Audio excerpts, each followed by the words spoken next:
Good evening, everybody. Welcome. All right, feels like I haven't done an investment one of these for a while, so please let me know whether you can hear me. Okay, in the comment section, please. I just wanted to do one of these impromptu. It's last minute. I posted this up because I just feel like I don't know having conversations and answering some questions. So, already a couple of questions in here already. So once we know that you can hear me okay. Yeah, you can hear me. Perfect. Okay. Then we'll get to questions in a moment. How's everyone's week actually been? It's been a very strange week for me at this point in time. I don't know what's going on at the minute. I feel as though days are just jumbled into each other and time is just going by at such a fast pace that I don't know. I have no idea where the time's going or what's going on or anything like that. And I just need to take a minute to kind of like pause. But yeah, how is everyone else actually doing? I just need to check something else out on here because I think looking at this other screen. Okay, I think that's buffering. Okay, cool. So, questions. This is an opportunity to ask some questions. There are already a couple in here, so I'll get to those now. I don't know how many people are going to join this. Like I said, I haven't really publicized or put this up with any amount of notice for people to kind of know in advance that we're doing this. But we'll see where we go and how many questions we get, and give this a solid hour or so. So there is one here, and these two questions came in prior to the live actually starting. So um, I can't pop them on screen here. But Phantom X was saying, question for you: trading 212, keep executing my limit buy and limit sell orders way before they reach the limits I've set to buy or sell, costing lots of money. What can I do? You're gonna have to speak to Trading 212 to see what's going on there.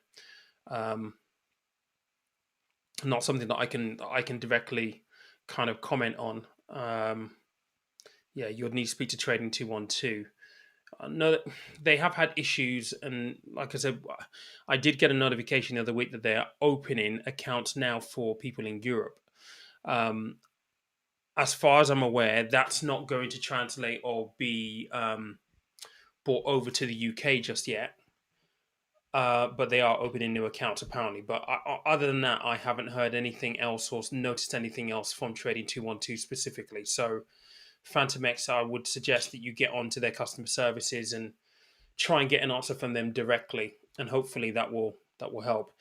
Kevin's asking here, what do you know about a lasting power of attorney? I signed one with Cochrane and Dickey during the lockdown. I don't exactly know what they do yet. So, I mean, you shouldn't sign anything that you don't know what they do. And if they didn't explain to you what a power of attorney does, then you should absolutely not be signing it anyway. But if a power of attorney essentially allows them to act on your behalf. So it's not something that I will be doing. Typically, it's reserved for people who are unable to, and I'll put this politely, that are not capable of dealing with their own affairs. It would be normally used for people who are a little bit older and maybe suffering dementia, for example. You would have a lasting power of attorney for that kind of person. You're 26, mate, so there's no reason why you would need a power of attorney or need to sign a lasting power of attorney.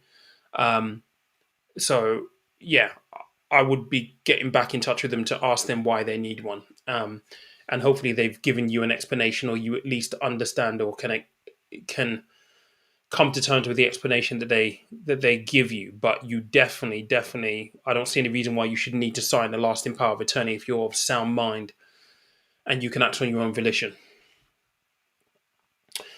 All right, okay.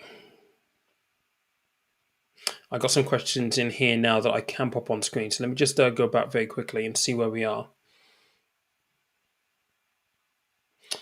Andy, how you doing, mate? There's some extra instead of my ordinary work and some really good cash, mate. That's always good. A little bit of extra cash always goes a long way, mate. So that's really good. Right, let's have a look at this question right here. How would you make a £10,000 investment in stock Tesla to be tax efficiently trading 212 ISA wrapper. First investment and won't need money out until retirement, I guess is what you're trying to say there. How would you make a £10,000 investment in Tesla tax efficient? You would use an ISA. So if you bought 10K's worth of Tesla, then hopefully you use the trading 212 ISA wrapper, and that will be tax free for all of the gains that you get. So you won't have capital gains tax, you won't have income tax or anything like that. It's completely tax free. So yeah, you would use your trading 212 ISA wrapper or any other ISA wrapper for that matter to help you keep the money tax efficient. If you don't need it till retirement, even better, because it just means that you've got longer for it to basically be invested and hopefully compound interest as well.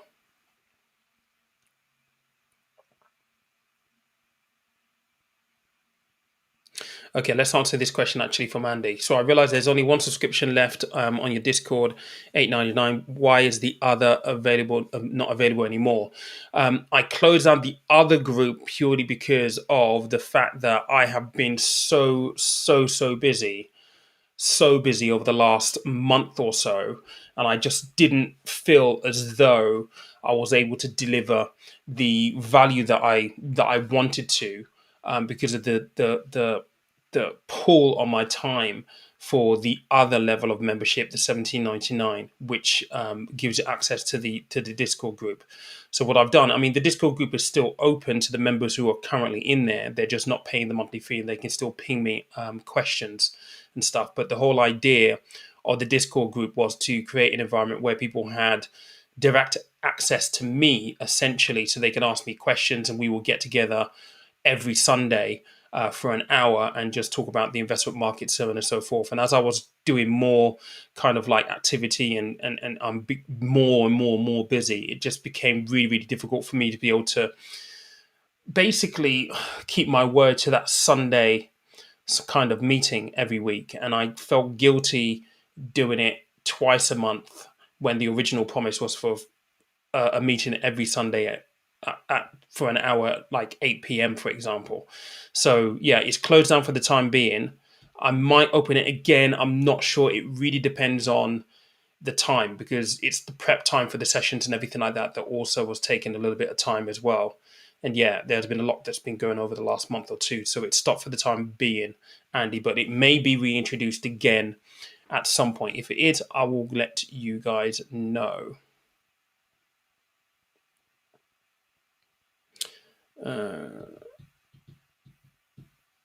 Okay, I didn't realize this. Kevin's just saying that they've taken away their chat system. I didn't know that. Have still got my trading 212 portfolio, but I've allocated money elsewhere over the last maybe 2-3 months. Certainly, obviously within S&P 500 with Vanguard, and I put some money into obviously the copy trading experiment that I'm doing right now on eToro, which, by the way, I wouldn't typically do that myself, because I would rather know that I've invested and picked my own stocks if I'm going to do that. But at this point in time, and I haven't paid a lot of attention to it, but at this point in time, that portfolio is actually down. It's not down a lot, it's down 0.99%. But what I will do with this is I will update you guys so that you guys get to see what the whole copy trading journey is like. So you can kind of decide for yourself whether it's something that you want to do. One of the big things that I find myself doing when I've looked at it is going back over the portfolio and actually saying to myself, well, actually, constructing a portfolio that I would have selected myself. But at the moment, it's not down by that much. So it's doing okay. It's just down a little bit right now, but there's £1,000 in that right now. So I don't know. I'll update you guys and see how we get on. It will be one of those ones where, if I do keep it for 6 months or 12 months, I do have an exit strategy for this. And that is an exit strategy that is based on a tolerance to lose a certain amount. So my tolerance at this point in time in terms of loss for this is 25%. So if I start hitting 20, 25% in terms of losses, I will likely cash this in. So Hopefully, it doesn't happen. And the only reason why I'm putting that kind of loss on there is because this is purely an experiment. This is not an investment that I'm making myself with my own goals aligned for a long term period of time. This is purely an experiment on the channel so that you guys can kind of can see how I got on copy trading, so that you guys can decide, well, would you have the stomach for it? But at the minute, we're down a little bit. We're a long way off 25%. So fingers crossed it goes okay.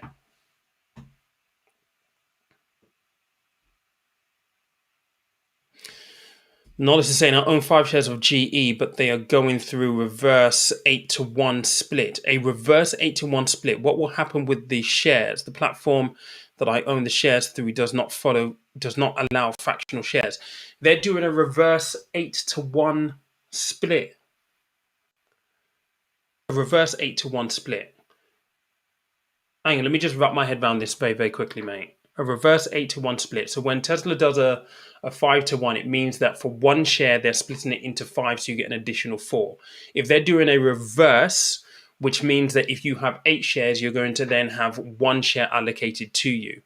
It should not mean that you're going to lose any money at all. I mean, your monetary amount will still be exactly the same, but what you will find is that your amount of shares will reduce. So for example, if you have 80 shares, you're going to end up with 10 shares after the reverse split, if that makes sense. But if you, I mean, I don't know who this is going to be with. I don't know if you're using Hargreaves Lansdown or so, but Hargreaves Lansdown will basically administer the split according to the whole shares that you have. I mean, if you've used someone who doesn't allow fractional shares in the first place, then you should have whole shares and not fractional shares, if that make any sense. I would speak to the provider that you're with or the platform that you're with just to see how they're going to administer it. It may mean that if you end up with a number of fractional shares, then maybe, just maybe, that additional amount will be held in a cash account for you. I don't know, but it's worthwhile asking the question, mate, just to be sure.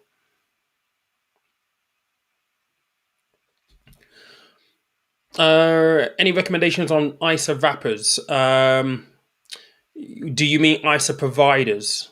Because an ISA is an investment wrapper, essentially. So when we look at investments, a pension is a wrapper, an ISA is a wrapper. So a wrapper, an investment wrapper, is kind of like the name of an account that you invested in. So if it is a bond, you could regard that as a wrapper as well. If you mean providers, so providers, it depends on how you want to invest, whether you want to be hands-on or hands-off. If you want to be hands-off, then the likes of Money Farm are very, very good. You can try the startup that I'm part of, which is Eureka. We're very, very good for that. Very, very low cost, a flat monthly subscription fee of £5. You can have a look at Moneybox, Plum, Nutmeg. Those are a few that I've reviewed on the channel. If you want to be a little bit more hands-on, so you want to be picking your own stocks, then Trading 212, Free Trade, Orca, Stake don't have an ISA wrapper just yet. So Free Trade, Trading 212, and maybe Orca will be providers that I would say are worthwhile looking at for ISAs. Thanks for that question, by the way. Right, we've got quite a few here. Let's have a look and see.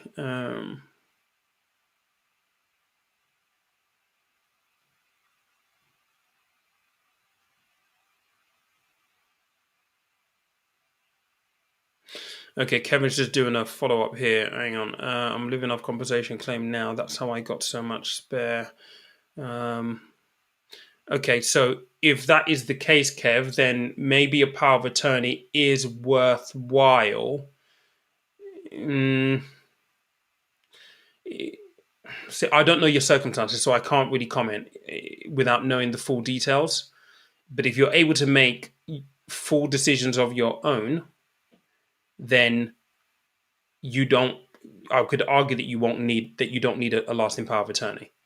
I think what they may have done here is they may have had a look at whether your injury is likely to lead to deterioration in decision making, all that kind of stuff, and your ability to make your own decisions on your own volition. Maybe that's what they're anticipating, which is why they've got you to sign a lasting power of attorney. But yeah, it's hard to comment without knowing the full picture.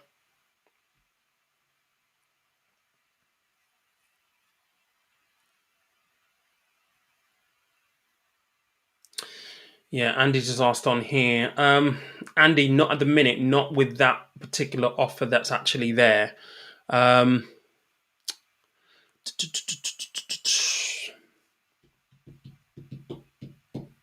See, there's an investment course Discord group which is for the investment course specifically. So what I'm doing with the investment course at the moment is it's been sat on an external learning management system for ages now, probably for the last year. I've only just now got that into my own website. So now the course is actually hosted on the website. And what I wanted to do with it moving to the website is actually provide a Discord group as well for people who take the course who may have questions after they've taken the course. It is pretty straightforward anyway. And it's broken down in really, really simple English. So most people don't have questions. There is a Discord group for that. But that particular Discord group in that particular capacity is no longer available if you're not already in there. Um, I think I do have your email address, Andy. Did you email me? You messaged me on Instagram, didn't you? What I'll do for you, mate, because I know that we've spoken about this a while back, and it was something that you were looking at joining. If you message me on Instagram your account, I'll send you the invite to the group anyway. Said it's not as active, but if you do have questions in there, you can ask me questions directly. So send me your email address, and I'll send you an invite.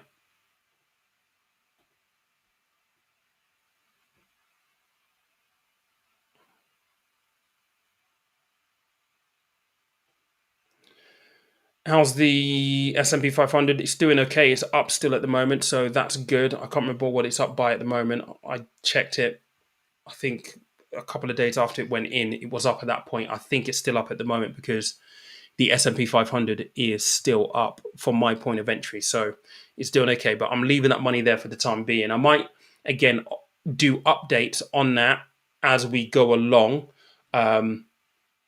Similar to the copy trading experiment. So yeah, but at the moment, I'm pretty sure it's up.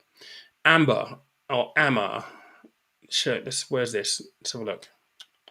Amber Gill, would you recommend moving investments from one platform to another if one investment performance better than the other? My REIT is far outperforming my ETF. Confused about moving funds or not? No, look, a REIT is very, very different to. I mean, you need to understand what you're invested in. You don't just move from one place to one place just because this place did better performance this year. There could be a multitude of reasons why that particular investment did better than this one over here, particularly if you're not invested in the same thing.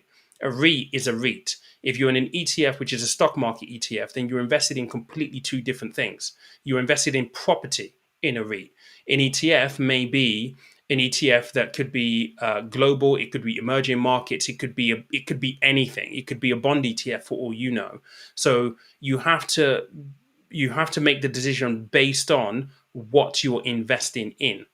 If you're invested in property, which is a REIT is a property investment.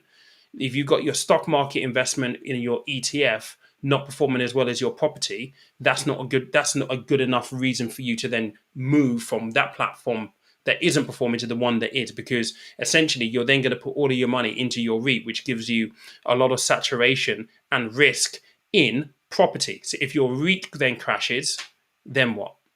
You haven't got any diversification or any other investments elsewhere. So just because one investment is performing better than the other does not mean you should then go and just move your money from X over to that same place. You need to do a proper, thorough analysis as to why and understand why one has performed more than the other. There may be very, very good reasons for it. But with a REIT, your property, I'm guessing the ETF is going to be a stock market. They're two completely different asset classes. So no, don't move it, because you're either going to give yourself a huge amount of concentration risk in one area or one asset class. And you also need to compare fees, the platform, all that kind of good stuff as well.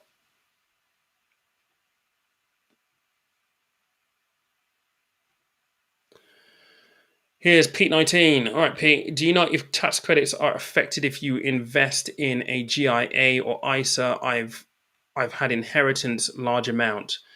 You tax credits are means tested. So if you've received money and your local government knows about it, there is a certain amount that you can have before your credits get affected. I'm pretty sure.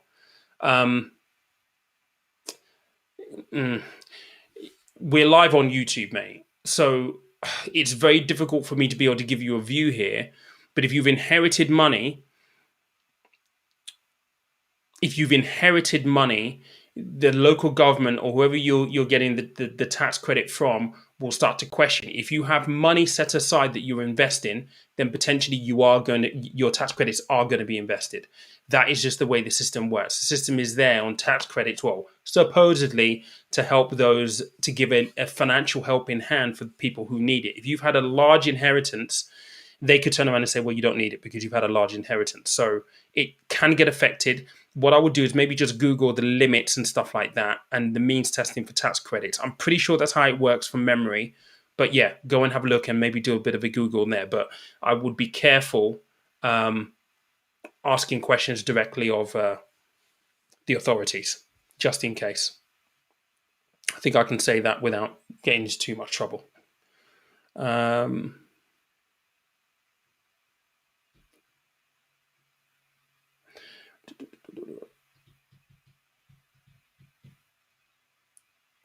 Radixon, how you doing? It didn't actually. It took. You know what? When I put it in there, it took. How long did it take? I think it took maybe like 10, 15 minutes. It didn't take that long at all. I thought it was going to take a little bit longer, but it didn't. So it was okay.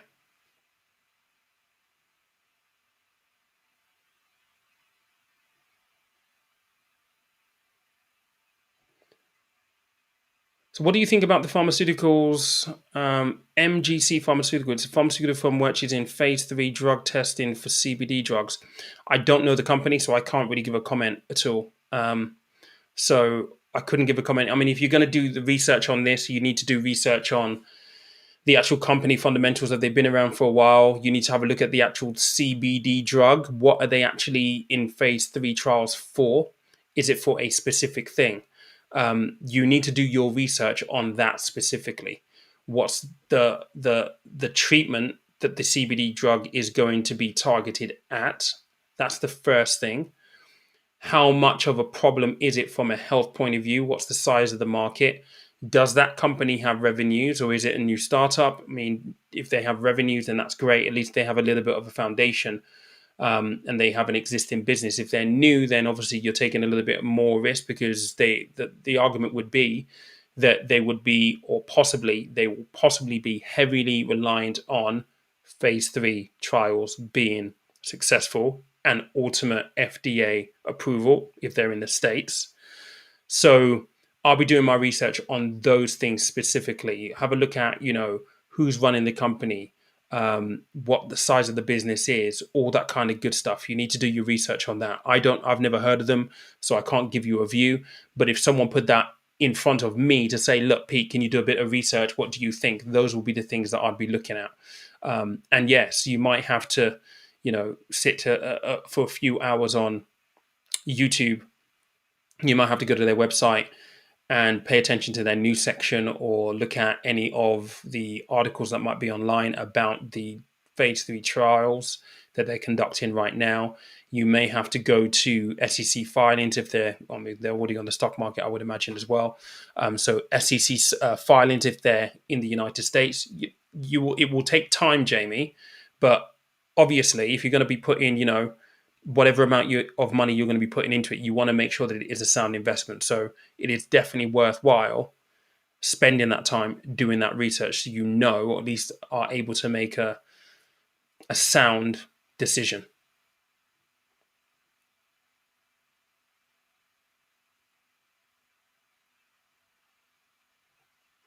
This is another one that I've not heard of. Not heard of these guys at all. Um, who are they? You're saying as a value investor, so I would only assume that that means that they've been around for a while, right? Um, let's have a look at these guys. I've not heard of them, so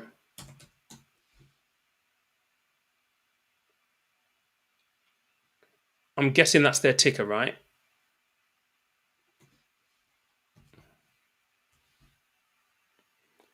Oh, you mean Alibaba? Alibaba. So Alibaba's a big. They've had a, they've had some struggles recently, but they're a massive outlet. I mean, yeah, I mean, as a most of the big investment portfolios are going to have Alibaba in it anyway. So I think ultimately it's a good company to be invested in. Things have been a little bit volatile with them recently, but they've had pretty good track record to be fair, and they are servicing a massive market as well. So I wouldn't say that that's a bad investment at all. I don't have it as an individual stock. I'm pretty sure it will be in one of my other investment portfolios that I have, though, as I'm globally invested. I'm sure I'm going to have money in that, but I don't have it in my individual stock. So yeah, Alibaba is a good company.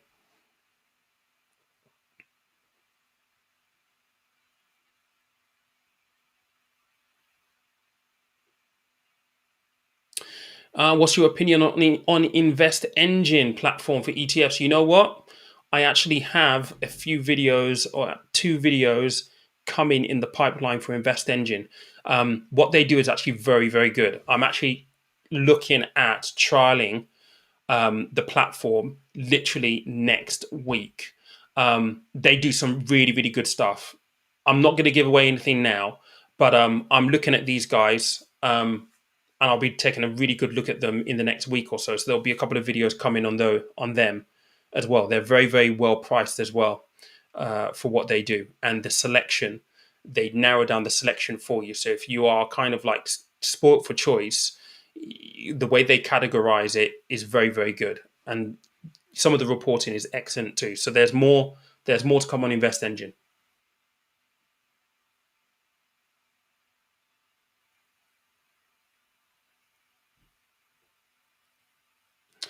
What do you think about the Robinhood stock? It's about to be put on the ARK K fund, so I'll be buying in when Trader updates the fund on Thursday. I don't like it, but I trust Kathy Woods. Is she really going to put Robinhood in the ARK K? Really?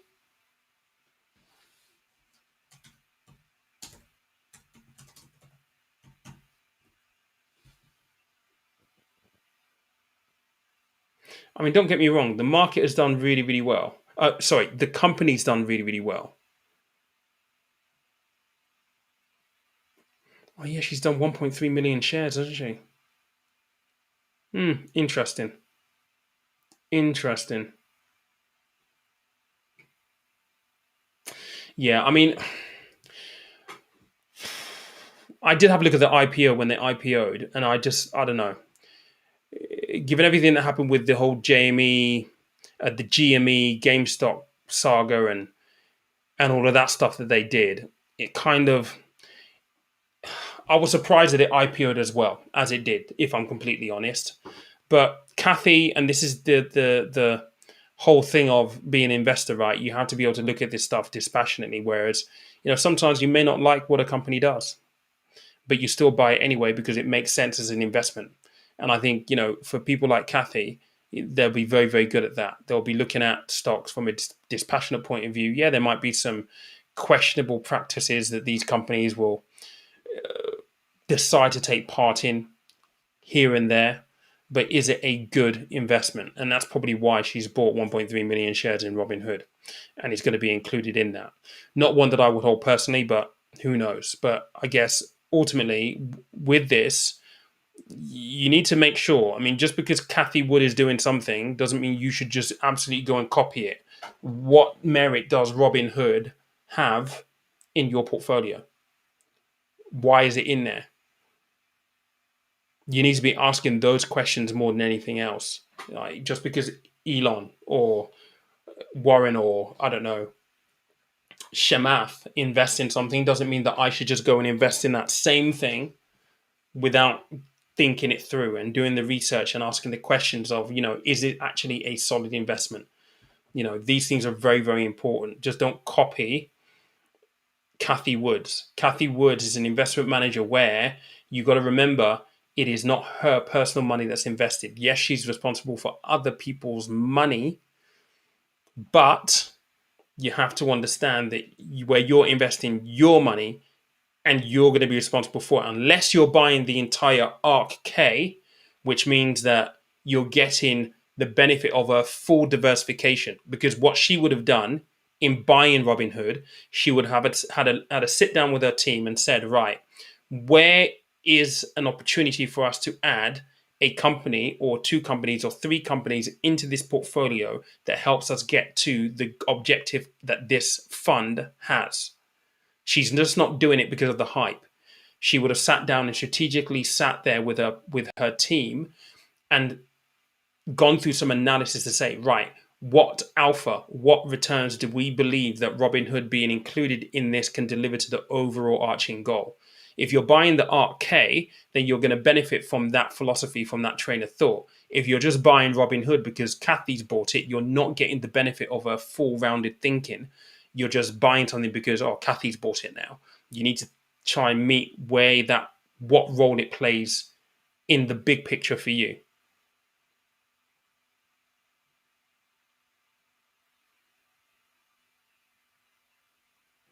Yeah, someone's just said here, Manolis, you're likely going to get cash left over. Um, yeah, so what they might do is they'll pay that into a cash account for you. That's what I would imagine would happen anyway.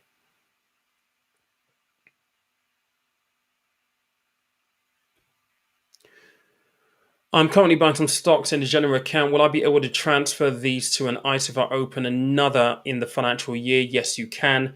It's relatively easy. We would generally, well, professionals, advisors will generally use a general investment account as a feeder account into ISAs. So what we would typically do is a client would max out their £20,000 ISA allowance, will pay any other contributions or further investments after the 20,000 is maxed out into a general investment account. And when the new tax year comes around, siphon that money from the general investment account into the ISA so that you use your ISA allowance for the new tax year automatically and you just continue that cycle all the way through. So yeah, you can do it. It's relatively straightforward to do, mate.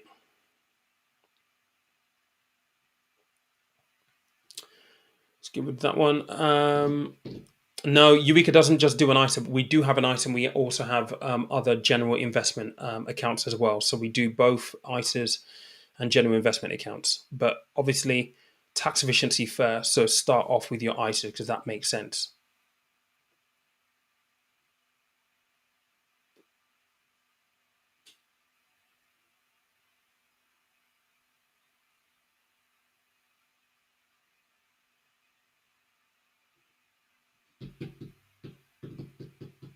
It's based on investment and not the current value. So returns can be good for a couple of months when copying someone into your current value exposed and matches them.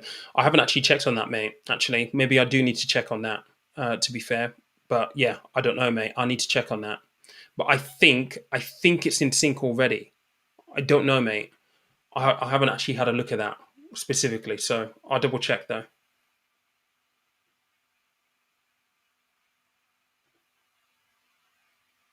Did you invest in Autodesk after the stake exchange challenge? If not, have a look at PTC, similar company, profitable, S&P 500 included, and good upside potential. Well, I've just invested in the S&P 500, put some more money in, so I'll probably have some of that, but I don't have individual stock, so I didn't hold or put any further in. To be honest, I need to have a look at my portfolio again around some of my individual holdings. I was looking at it day before yesterday, thinking maybe I need to rejig this with some of them. But yeah, I don't hold auto ingest, but I will put PTC down as one to look at.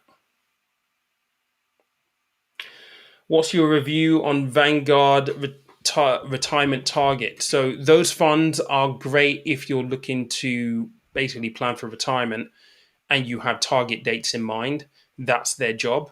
Their job is to actually help you and is also to help you manage your risk by essentially helping you diversify that investment down as you get closer to your retirement date. We used to call it lifestyling. There is an argument that you don't need to do that anymore. There is a strong argument that actually you don't need to do that anymore.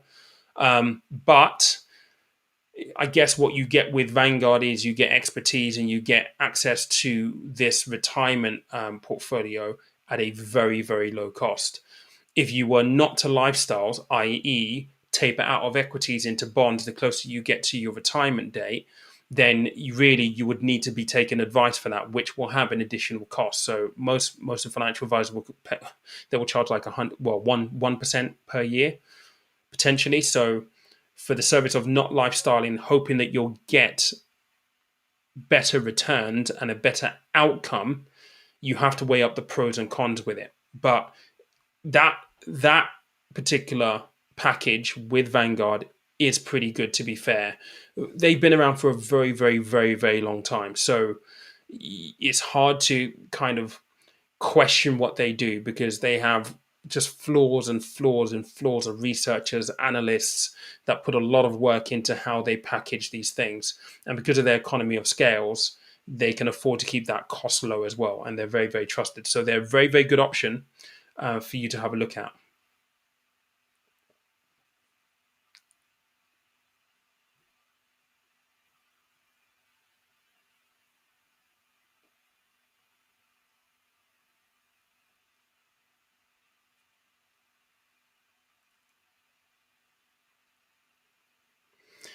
I'm just looking through the other questions. Bear me a second, guys. Right, so this this I'm very, very interested by. It's been a month now and it's so annoying. My money just sitting. Okay, you know what, Andy? So there are rules around ISA transfers. So I don't know whether you've been able to like pick up the phone and actually speak to Vanguard or whether you've approached them. But when you submit a transfer request for an ISA, they should the rules are they should be doing this within 30 days. So if they've gone over the 30 days, you can go back to them and say, listen, the prescribed time for you to transfer my ISA from where it is to the new provider that I've chosen is 30 days and you're beyond that.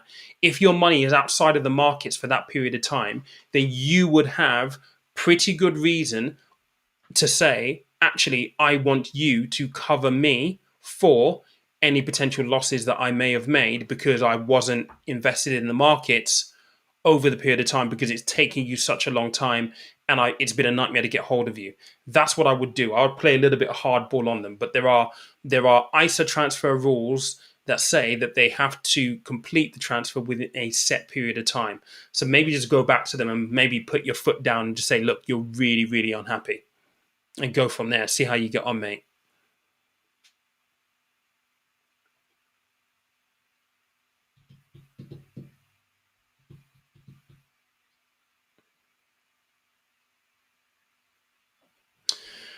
Who is this notifications bot? Let's have a look at this. Let's block you right now. Thank you very, very much. Notifications bot. This is the downside to doing things on social media. People who come in and do notification bot, YouTube bot, that's an account that has done that. That's not, YouTube doesn't have bots. And what these people will likely do is they'll probably, post a link in for you to go to X place and try and scam you out of money. This stuff is becoming so common now. It just really, really, really annoys me. So that one's banned. We'll see if they actually come back under a different name, but that's the first time I've seen it. But they're gone. Right, let's have a look and see what else we have on here.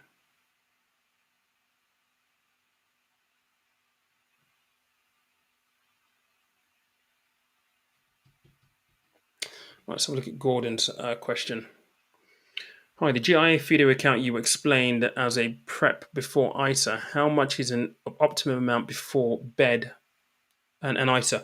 So within the genuine investment account, you don't have any limits or anything like that. So if for example, like I did a coaching call with a couple yesterday, and they're going to be in a position hopefully where they're going to max out their ISAs, and then obviously when well, so we talked about a 5-10 year plan for them, and in 5 years there should be a significant increase in their income, which will mean that actually their GIA as the feeder account will receive a lot of money, because what will happen is on the savings or investment plan that we've set out for them, they will max out their ISA allowance and then have additional monies going into the general investment account. So the general investment account doesn't have any limits or maximum amounts that you can save into it, that you can invest into it. It is just whatever you have. So, if you're in a position where after you've maxed out your ISAs, you end up with 50K invested in the GIA, well, fantastic. You simply just let it grow, but siphon off your £20,000 into things like into your ISAs. I will argue, though, depending on what level of income you have, because the more income you earn, obviously you start working through the tax brackets, right? So not in all instances are general investment accounts the best avenues for you to invest. Sometimes it will be better for you to also have a look at other investment options that may help you mitigate and reduce your tax bill quite significantly. So you've got things like VCTs, EISs, things like that. Typically speaking, they can be high risk, and those will really need to be advised to access them because of the tax treatment. But that's only applicable if you've got a position where you're earning quite well and your tax bracket is pretty hefty, and you want to look at investments where you can pay less tax. So, but yeah, GIA, there's no limit. You can literally just feed into your ISAs without any issues.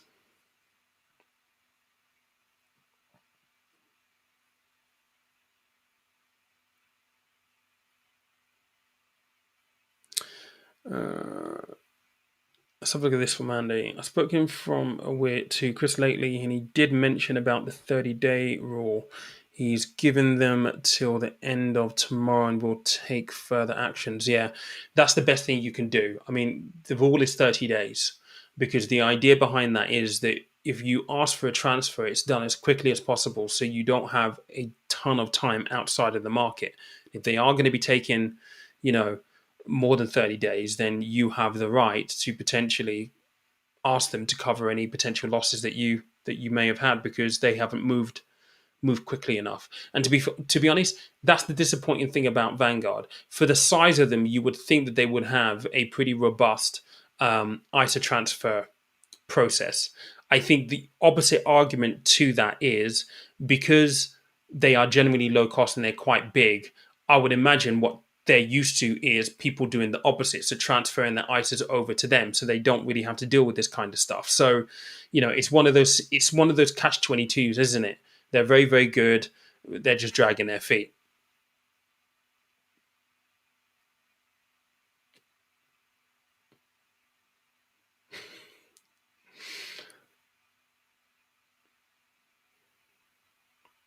Actually, you know what? Thank you, Ian. Yeah, I've not even done any of these, by the way. Thank you for reminding me, by the way. So if you're getting benefit from this, there's 74 people on here at the minute. There's 21 likes. Let's get those likes up, please. Let's try and get it to 40 or so, because that would really, really help me out. Yeah, thanks for reminding me of that, Ian. Thank you very much. Right, where were we? This is just skipped.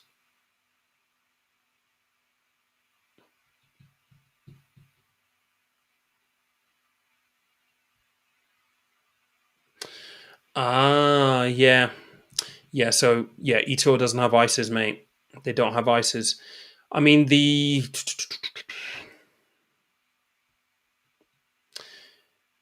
so what you would need to do, mate, is you would need to, because you're holding your own stocks in eToro. So what you would need to do, you probably don't have a trading 212 account already.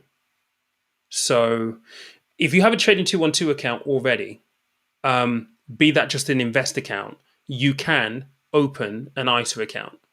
So what you would need to do is then you would go to Trading 212, for example, and say, look, I've got this money. Can you do, actually, they wouldn't be able to do it because it's not in an ISA wrapper. So they wouldn't be able to do a transfer in. That won't work because it's not an in specie transfer.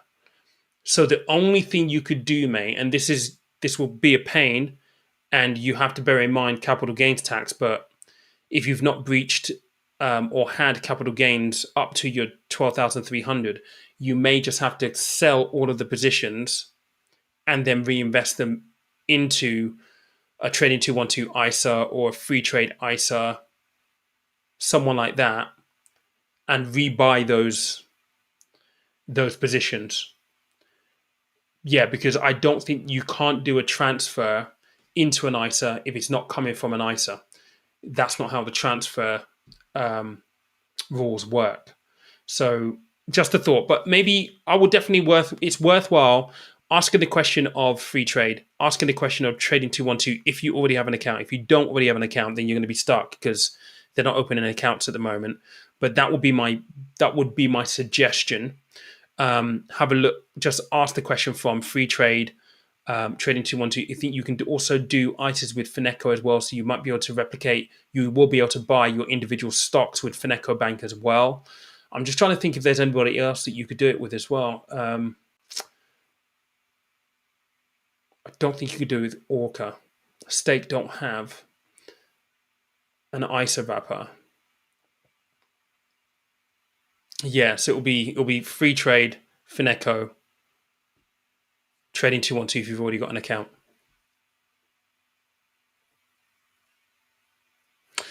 Have you heard of Invest Engine? You know what? So you're the second person who's asked me about Invest Engine. Okay.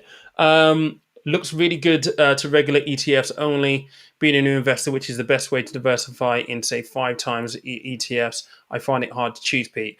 Right, mate, I have got a couple of videos coming on Invest Engine. So just hold tight on that. I'm going to be looking at them properly.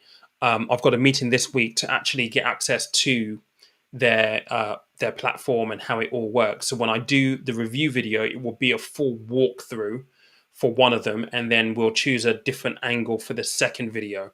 But yeah, the guys at Invest Engine will be actually quite. I think they'll like to hear that 2 people have actually asked about them today.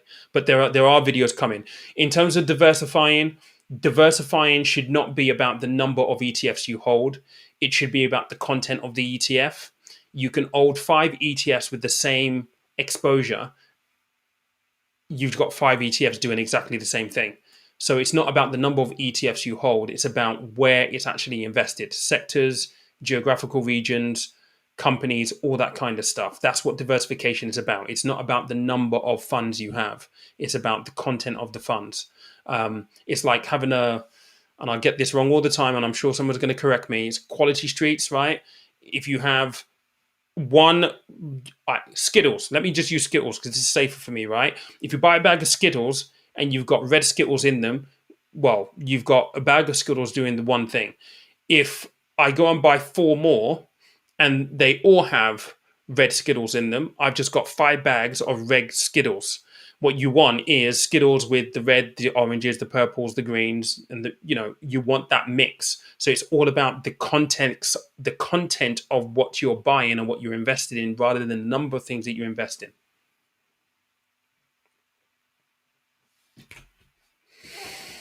What's your view with UK platforms not giving voting rights? I had CCIV shares and never got a notification or email asking me to vote. Digero, I had other SPACs in other platforms and nothing again. Well, mate, if you think about the sheer volume of their customers, though, you can imagine that it's going to be an absolute logistical nightmare for them to be able to give those. So I can see how it can be difficult for them to be able to actually facilitate those voting rights. Is that right? No, but I would imagine it's going to be a logistical issue for them, notifying everybody who has actually shares and then instructing them on how to actually go about voting and all this kind of stuff. That will be the main reason why they don't, really, to be honest, and in my head anyway.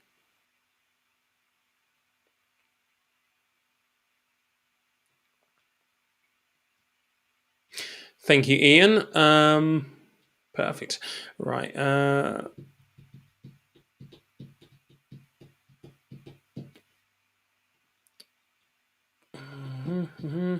Feature where you can actually phone them for financial advice. This is new to me. That's new to me. I don't think that you can. Financial advisors can phone them because they do have a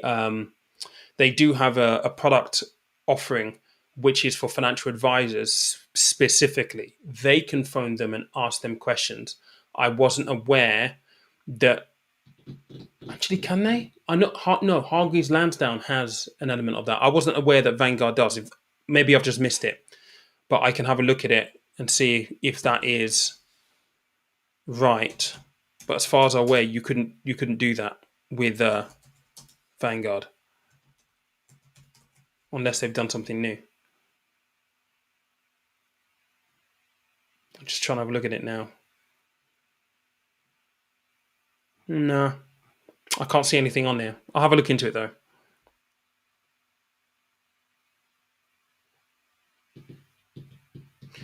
Seth, do you think state pensions will exist in the future 20 years time? Elephant in the room that no government will address. It's a really good question, mate.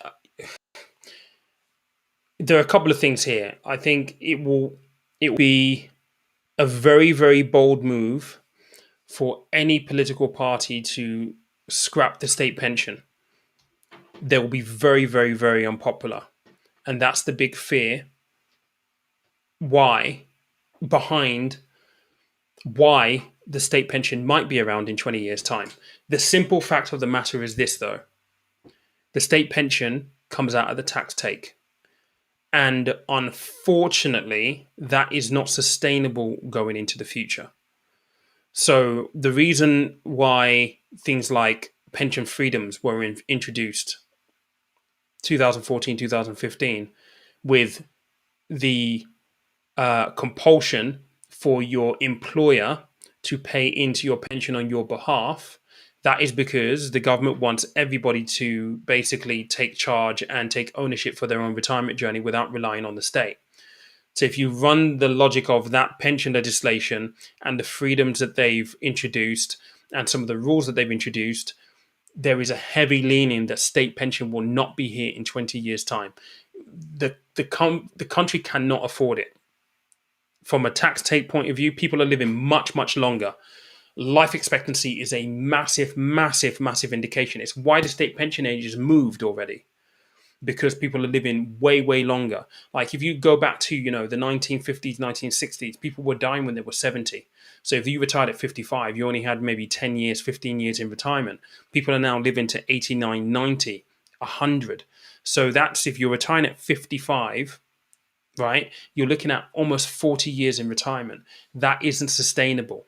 If you have an aging population, which we do, an aging population, where's the tax take going to come from? So will the state pension be here? I hope it is, because I'd like to benefit for all the tax that I've paid through these years myself. But it's anybody's guess. I just know that for any politician who actually takes the decision to scrap it, they're going to be hugely unpopular, and that will be a massive deterrent for any political party protecting the state pension offerings, potentially.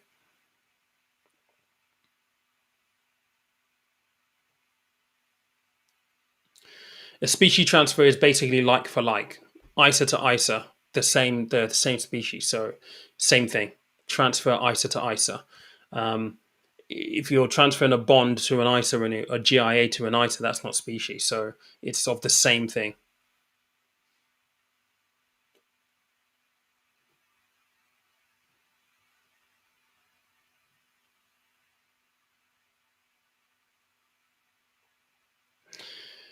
This is a good question. Is it worth going into the stock market now with all the concerns of the bubble about to burst? We've been saying this for a very long time. We're overdue a correction right now, but the S&P 500 in the last year is up 40%. So you need to be okay with the risk that you're taking. Essentially, you have to be okay with the fact that if you invest money, it could fall in value. Equally, if you invest money, it could go up in value. That's the way the markets work. We can't time the market. It's all about time in the market, not time in the market. It's impossible to do. You could wait for the bubble to burst and then thinking about investing. But what happens if that doesn't happen for the next 5 years and the market goes up another 150% in that period of time? You would have missed out on huge gains. So I think, now is always the best time to invest. Now is always the best time to invest, but you have to understand what you're doing. You have to understand the risk that you're taking, and you have to be able to square off where you are with that risk. And fundamental questions to ask yourself: why are you investing in the first place? What is your goal? I don't want to hear, I want to buy a house. I want specificity here. I want to buy a house. I need a deposit of X amount £1,000. So that tells you by X amount of £1,000, you have to be investing X amount per month to get there. You must have your timeline. So is it for 5 years, 6 years, 7 years? This plan is going on for. You need specificity. So you need to have a clear goal. Your goal and the clarity on your goal around how long you're going to invest for will help you manage the risk that you take in investing for your deposit or whatever it is that you're investing for. If you're investing for 5 years, then you're not going to go and buy Tesla stock, Amazon stock, and all of these stocks that will be very very volatile, going up and down like a yo-yo, and never giving you any real clarity around how you're going to hit your goal, your deposit goal in this context, right? So in that instance, if you're investing for 5 years, you want to go for the appropriate investment vehicle. And when I say the appropriate investment vehicle, index fund, ETF, but how are you going to select it? What makeup is it going to be? Do you need to have some bonds in there? Do you not? Are you going to go 100% equity? What is the risk rating for the ETF that you're choosing? These are all things that are very much I don't know, I would say they may sound boring and inconsequential right now, but they are very, very, very, very, very important for you to understand. And I go through this kind of stuff with people in coaching, but if you are going to invest your money, you want to make sure you're doing the right thing. So understanding your risk, what your goal is, how long you're looking to invest for, those are just fundamental questions that you absolutely need to ask. Look at this absolute idiot saying, this is my second channel. Let me just find you really quickly. There we go. That's that one also done. This is what I don't understand. Like, are people really that stupid thinking that people are that gullible? Like, I'm live on YouTube speaking to people, answering questions, and you're dumb enough to, in the background, go and open up your YouTube, change your name, take my profile picture, then come into my comment section whilst I'm on live with people saying this is my second account. Are people freaking stupid? Like, seriously, do they think you're stupid? This is the stuff that I just do not understand. And this is why you need to have eyes in the back of your head now when we talk about investing and just investing topics online. It is absolutely unreal how stupid people are and how stupid people think other people are. It's just mind-boggling to me. It really, really is. And something needs to be done about it, but who knows?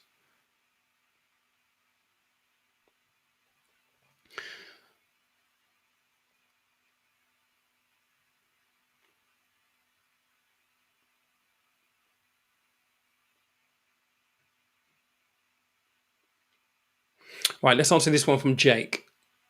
Thanks for the content. Can you pay into a lifetime ISA and another ISA in the same year? Yes, you can. So remember, with your ISAs, this is how it works. You have £20,000. Here we go. Right. Bear me 1 second, guys. Let me just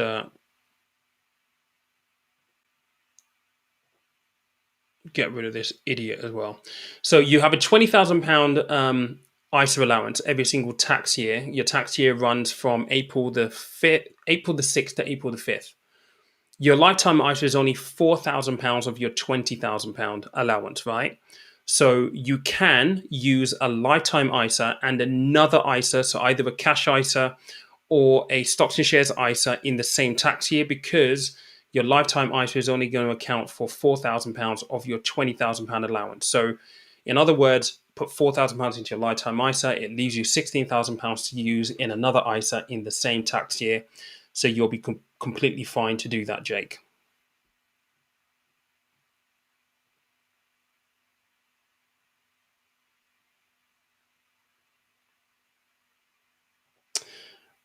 Are they now? They're pushing IFA. Interesting.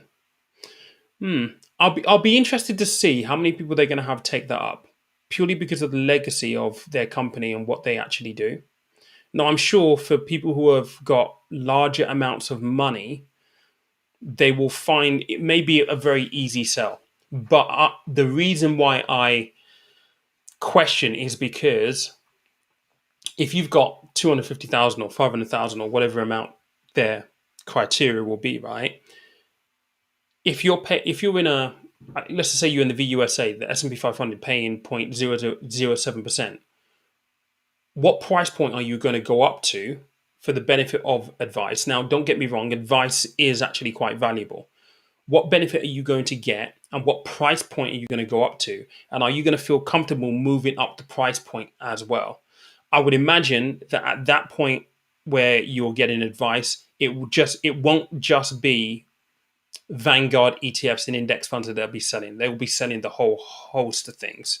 And for wealthy clients who may have money with them, if they start bringing in, the EISs, VCTs, the inheritance tax planning, I can see that that would have a lot of traction. They will have a lot of how can I say, passive, or just like customers that are ready, that are just there already, that they can go and speak to. So that makes sense.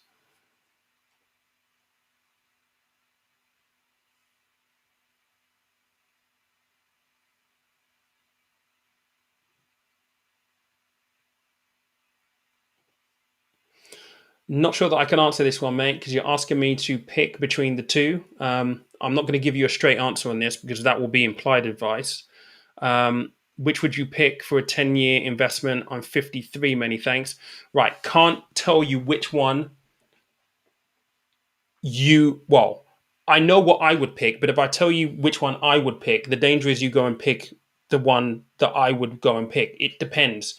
So you're 53, so you're in a completely different boat than me, right?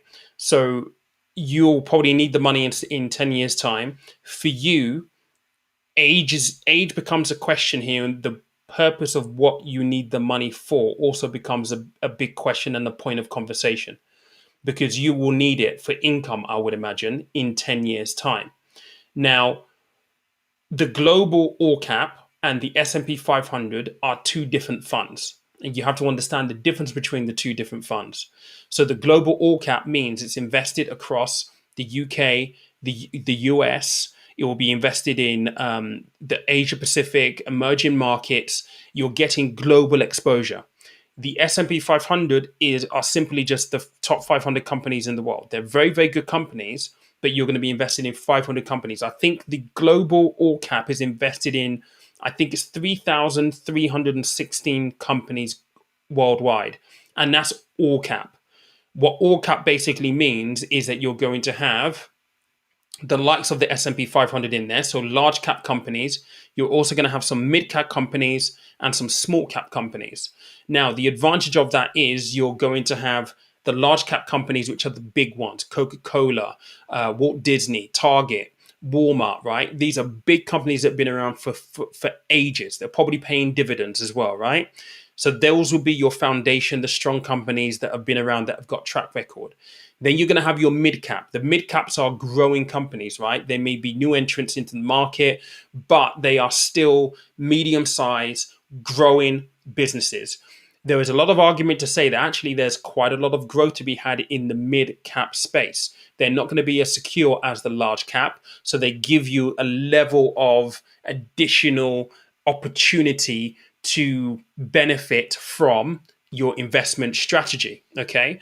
Now, with small cap is kind of like the opposite as well. So the small cap are basically brand new businesses, essentially, right? So there'll be small companies, not mid, not large, small companies. Again, great opportunity for growth within that. So when you look at it from that context, the global all cap and the S&P 500, they're very, very different. The S&P 500 will pretty much be mainly large cap. There'll be really established businesses. For you, if you're looking to invest for 10 years and you need it for retirement purposes, I would need to know what your risk, what your attitude to risk is. What's your position at the moment? Can you afford just to put all of your money in the S&P 500? Because remember, that is a US centric fund. You don't have UK exposure, European exposure, emerging markets, or Asia exposure. You have nothing. If your money's in the US and the US economy tanks, then your eggs are in that one basket. Yes, you get sector diversification within that investment, but you haven't got that geographical, that global diversification. So those are all things that we need to understand. And, what is your situation right now? Is that the only money you have that you're putting into this for 10 years, or is there money elsewhere? There are so many questions to answer that it's hard for me to say, because my decision on which one I would choose will be very, very different to what you would choose. So I hope that that gives you a few things to maybe think about, Asif, just in terms of how you might go about the selection. I think if you're looking at 10 years and you're going to need it for retirement purposes, you need to think about diversification and risk management. Those are the rules of any investment at any given time. You're going to get better diversification, better investments looking at global. But the question will be, will the S&P 500 give you the better performance or benefit by investing in the S&P? We don't know. One thing you might decide to do is when you go on Vanguard, look at their past performance, use that as a comparison. But again, past performance is not an indication to future performance. So you have to take it with a pinch of salt. But what you can do is with past performance is say, okay, so assuming we have similar market conditions, then I would hope that this fund would perform in this particular way. It's all hypothetical, but just a couple of things. I know it's not a straight answer, mate. I'm sorry, but it's impossible for me to give you a straight answer on that without really knowing a little bit more. This is the kind of stuff that I will go through with people when I'm doing coaching, just to really get underneath, right, what's your situation right now? What's your attitude to risk? What risk are you willing and able to take? What is your overarching financial landscape, so we can understand the importance of the money that you're investing over that period of time, and so on and so forth. But yeah, hope that helps. Where's that question? Let's get rid of that. I'm telling you right now, look, they don't give up, do they? They really, really don't give up, do they?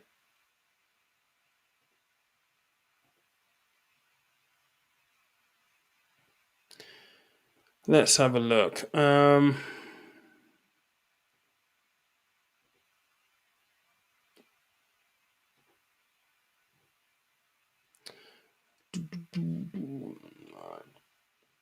That chat has just crashed, so I'm just going to revert to my other screen and see it from YouTube Live. Bear me 1 second, guys. I'm just going to catch up. We've been on just over an hour now, so I'm probably going to take maybe 2 or 3 more, and then we will call it a night until next time.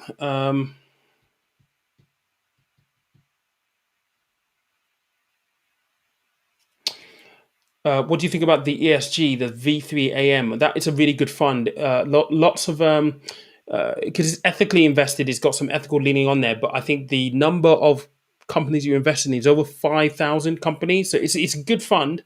It really, really is. But again, you got to do your comparisons around what you actually, what you are, um, what you are buying essentially.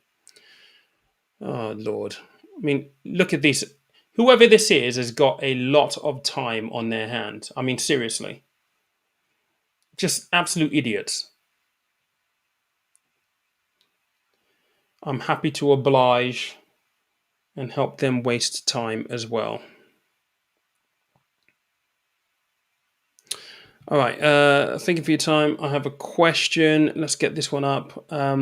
Example, if I use one investment platform for an ISA in a particular year, can I use another investment platform for an ISA for another year? Yes, you can. You don't have to stick with one investment ISA or investment platform for the entire time that you have money invested. So you're fine.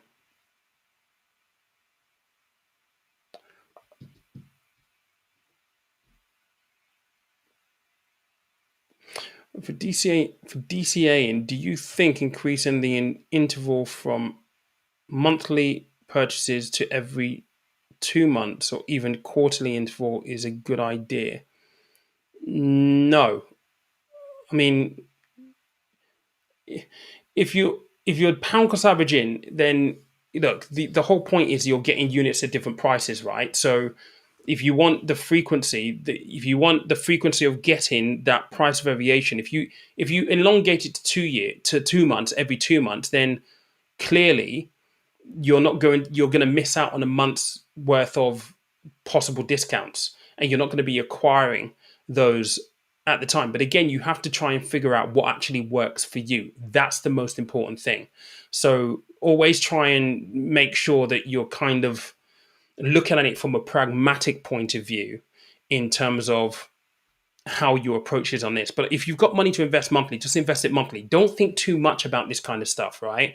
Because there are so many people on YouTube that will tell you so much nonsense that it's unreal, and it confuses you more than anything else in terms of what you should and should not actually be doing. So just remember, the practice and the principle is the most important thing.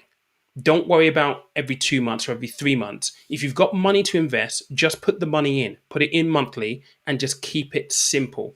Don't worry about the intervals and all this kind of stuff. You'll be absolutely fine. Right. Okay, cool. So we've had about an hour, 12 minutes roughly. We've had some dickheads also, obviously. There's one still here. I guess it's the same person. And I guess what they're doing is they're just really annoyed that obviously I'm now blocking them. So they're now deciding to spam the comment section, which is fine by me. Are there any legit questions here? Let's have a look quickly before we call it an evening. As ever, I appreciate you guys actually coming on, by the way. I know this was relatively an impromptu kind of live. But I feel like I haven't done one of these for a while, and I want to do more, but it's just time more than anything else. So, Asif, thank you much. Plenty to mull over. What's your coaching service? So with coaching, it's one-on-one. We do a session together. There are two really. I mean, for most investing people, I ask them to book a discovery call. So a discovery call is free, 30 minutes of my time. I get to talk and just see where you are, what your goals are. Then we decide whether it's actually right for you or not. But coaching services, it's 90 minutes. It's one-on-one. I will probably send you some work that you need to complete beforehand. I ask the people to spend the time, be really thorough with the work that I send you, send it back to me at least 24 hours before we actually meet. And then we basically go through it. And the idea is that you end the session with a clear idea of what you can do next, or at least some things that you need to definitely have a look at addressing next. But Asif, if you're on YouTube, there is on Instagram, I have in my link tree, you can book a 30-minute call there. It's free. We just get together, have a little chat, see if it's right for you, or if it's not, and then we can go from there.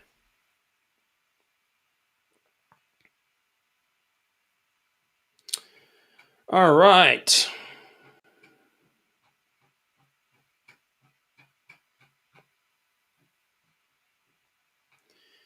What else do we have? All right, cool. All right, appreciate it, guys. Thank you so much. If you haven't hit that like button already, make sure that you hit that like button for me before we leave.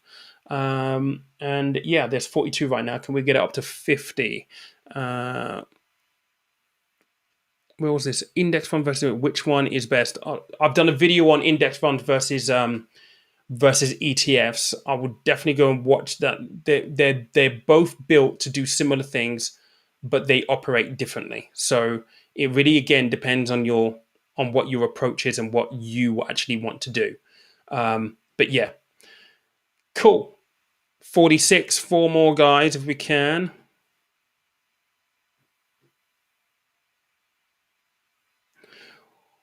Awesome, guys.